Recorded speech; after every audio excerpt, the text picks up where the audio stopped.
Iniimbestigahan na ng Presidential Anti-Organized Crime Commission ang ilang lending apps na inireklamo ng harassment at death threat. Posible raw na magkakakutsaba o iisa lang ang may-ari ng mga ito.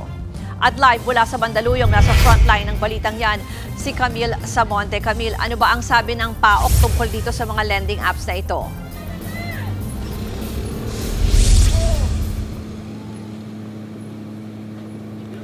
Ruth, naaalarma nga ang Presidential Anti-Organized Crime Commission o PAOK sa mga naglipa ng abusadong online lending apps. Napupwesa raw kasi ang mga biktima na mangutang ng mangutang para makabayad dahil sa patong-patong na interes at pananakot ng lending apps.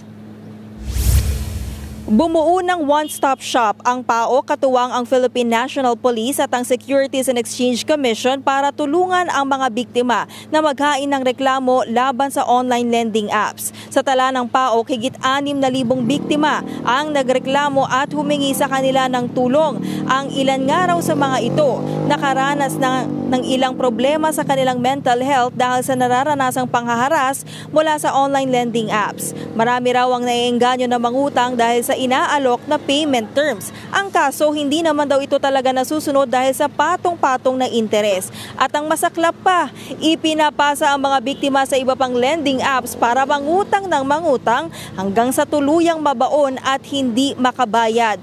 Dito na raw sila mahaharas at ipapahiya sa social media. Ang iba, nakakatanggap pa raw ng death threats. Ang isang biktima nga, lumobo ng 4 na milyong piso ang utang mula sa siyam na magkakaibang lending apps. Sa ngayon, inaalam ng PAOK kung iisa lang ba ang may-ari ng lending apps at kung konektado rin sila sa mga dating POGO. Pakinggan natin ang pahayag ng komisyon dyan.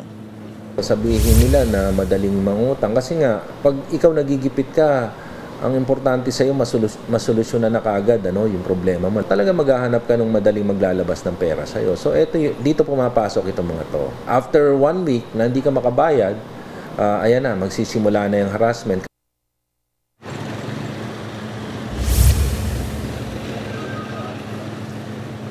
Ruth, iginiit nga ng SAC o yung Securities and Exchange Commission na hindi lahat ng lending apps ay nakarehistro sa kanila. Pero may ilan daw na lumulusot nga sa mga app store. Kaya payo nila, tignan muna sa kanilang website o tawagan ng kanilang opisina para matiyak na rehistrado ang lending firm na uutangan nila. Ruth?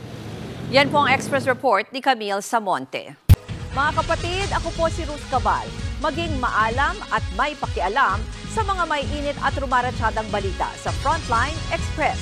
Para maging updated sa balitaan, mag-subscribe lang sa social media pages ng News 5.